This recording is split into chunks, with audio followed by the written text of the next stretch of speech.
नमस्कार। आज हम बात कर रहे हैं बच्चों की परवरिश पर जी। और खास तौर पर वंदनीय माताजी भगवती देवी शर्मा की एक बहुत ही महत्वपूर्ण किताब है जी। बच्चों के शासक नहीं सहायक बने। हाँ, ये किताब तो हमारी बातचीत का आधार यही किताब रहेगी।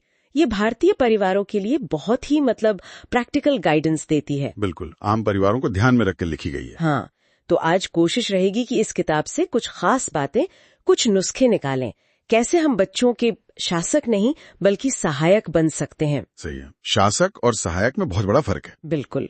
तो चलिए समझते हैं इसे।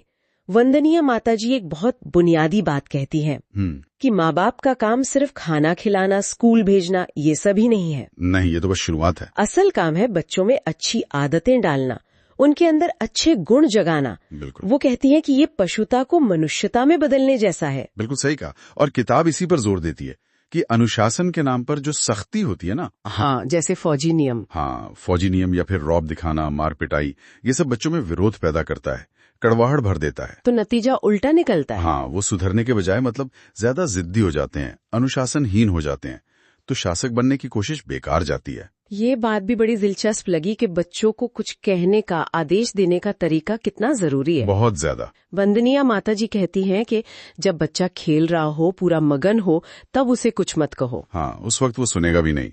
और आदेश भी ऐसे हो जो पॉजिटिव हो। ये करो, ये नहीं कि ये मत करो। बिल्कुल, नकारात्मक आदेशों से बचना चाहिए।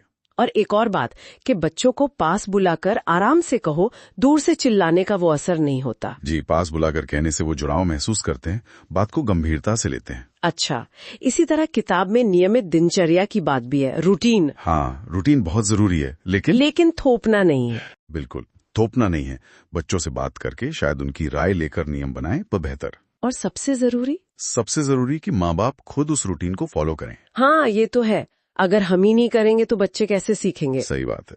और एक और चेतावनी है किताब में, बच्चों से झूठ बोलना। जैसे वो दवा पिलाने के लिए कह देते हैं, अरे ये तो मीठी गोली है। हाँ, ये होता है। इससे बच्चे का भरोसा टूटता है। ये कभी नहीं करना चाहिए। ये तो हुई बड़ी बातें। वंदनीय माताजी को छोटी छोटी आदतों पर भी ध्यान दिलाती है ना। जी बिल्कुल, रोजमर्रा की आदतें, जैसे वो बच्चे अंगूठा चूसते हैं या नाखून काटते हैं। हाँ, और इसके पीछे का मनोविज्ञान समझना जरूरी है। किताब कहती है कि ये आदतें अक्सर किसी अंदरूनी बेचैनी का संकेत होती हैं, कोई डर, कोई असुरक्षा। तो डांटने से काम नहीं चलेगा। बिल्कुल नहीं, डांट डपट सजा ये सब बेकार है। जरूरत है धीरज की, प्यार से समझाने की, उस आदत के पीछे की वजह को समझने की। यहाँ भी सहायक बनना है, शासक नहीं। और पैसों के मामले में भी यही नजरिया है। हाँ, वो गोलक वाला उदाहरण बहुत अच्छा है। बच्चों को पैसे की कीमत सिखाओ, फिजूल खर्ची से बचाओ, लेकिन उनके जमा पैसों पर उनका हक रहने दो। जी, ताकि वो जिम्मेदारी सीखें, अपना पैसा अपना फैसला। और घर का खाना खिलाना, बाहर की चीजों के नुकसान बताना। हाँ, या फिर अपने कपड़े सलीके से रखना, अलमारी ठीक करना, ये छोटी छोटी बातें हैं, पर इनसे अच्छी आदतें बनती हैं। सही है। और इन सबके पीछे एक ही मूल बात है जो बार बार सामने आती है। क्या? कि बच्चे नकल करते हैं, अनुकरणशील होते हैं, वो वही सीखते हैं जो वो घर में देखते हैं। घर पहली पाठशाला है। बिल्कुल, और माता पिता पहले शिक्षक। वंदनीय माताजी साफ कहती हैं कि अगर घर में झगड़े होते हैं, माँ बाप का बर्ताव ठीक नहीं है, तो बच्चों को कितने भी उपदेश दे दो, कोई फायदा नहीं। बच्चों को सुधारने से पहले खुद को सुधारना होगा। हमारा व्यवहार ही उनकी चरित्र की नींव है। तो संक्षेप में कहें, अगर बच्चों पर शासन नहीं करना, सहायक बनना है, तो मतलब क्या हुआ इसका? माँ बाप के लिए सबसे बड़ा सबक क्या है? देखिए, सार यही है कि बच्चों के साथ जो रिश्ता है ना, वो धैर्य, समझदारी पर और आपसी सम्मान पर टिका होना चाहिए।